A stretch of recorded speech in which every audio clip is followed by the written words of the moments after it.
Have a nice day to my great friends.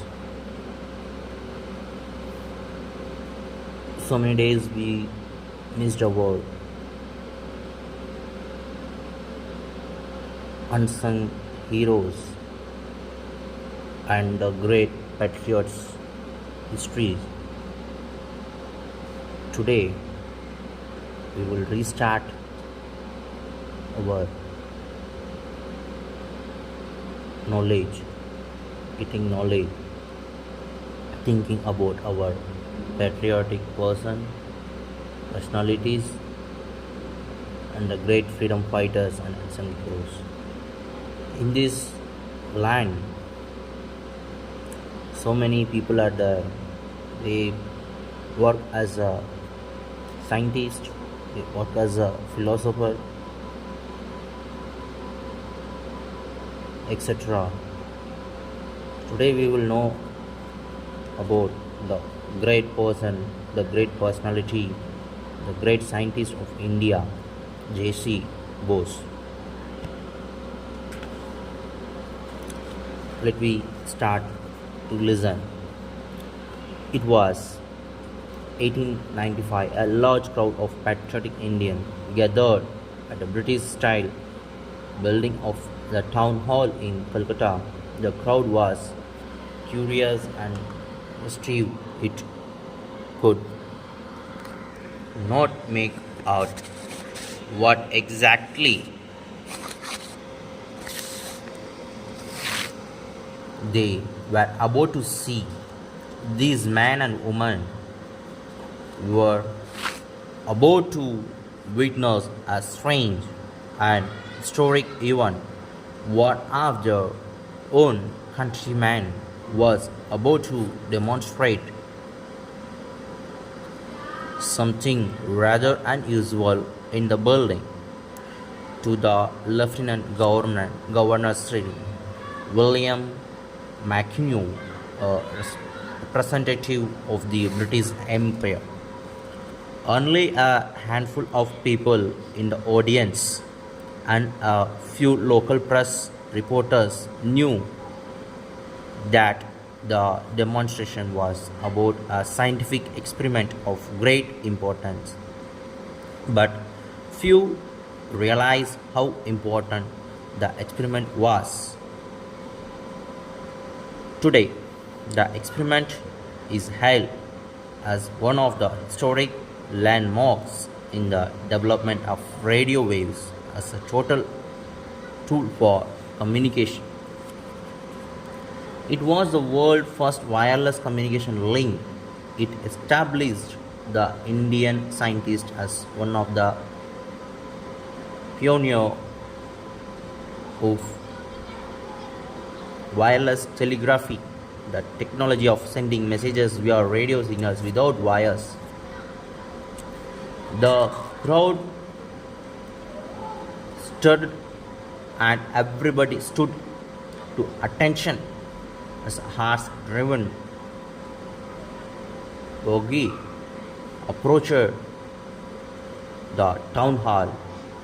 Soon the lieutenant governor, a burly fellow, lighted the buggy. He was received at the porch by a bright young Indian with curly hair and bushy touched and brought him to the room where the demonstration was to take place. The British officials who had arrived with the lieutenant governor and the enthusiastic crowd followed the two to the room.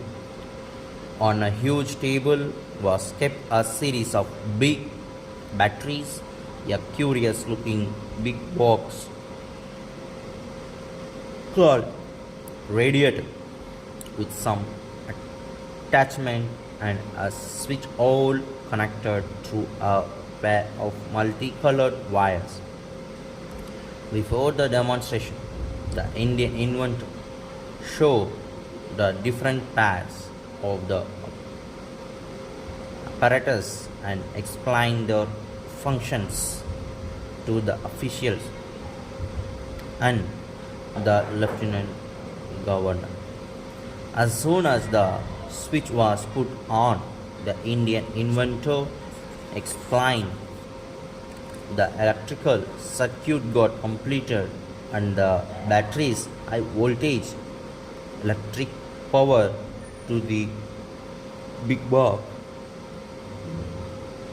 The box generated a strong pulse of radio waves which the attachments redirected at the facing brick wall of the room. The young Indian took the lieutenant governor and the official to the rooms behind the brick wall. The next two rooms were closed. The third was empty except what it contained a small cannon, a pistol, and a heap of packed gunpowder. All were connected via mechanical gadgets and a pair of wires to a device called coherer, which was an Indian own invention. It was supposed to catch the radio waves and set off the cannon, pistol, and gunpowder simultaneously. After the lieutenant governor and officials assured themselves that no wire connection existed between the scientist's apparatus and the cannon, pistol, and gunpowder, and they were separated by the two closed rooms. The Indian inventor invited the lieutenant government to put the switch on his own hand. The instant the lieutenant governor put the switch on, a loud bang was heard.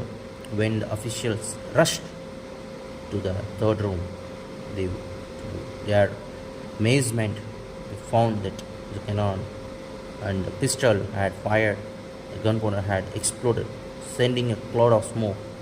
This demonstration was successful. Congratulations! Exclaimed the lieutenant governor, shocked, shaking the Indians, and you have done the impossible. You have successfully demonstrated that it is possible to trigger off things at a distance by Hadjian, now called radio waves. Commendable achievement. The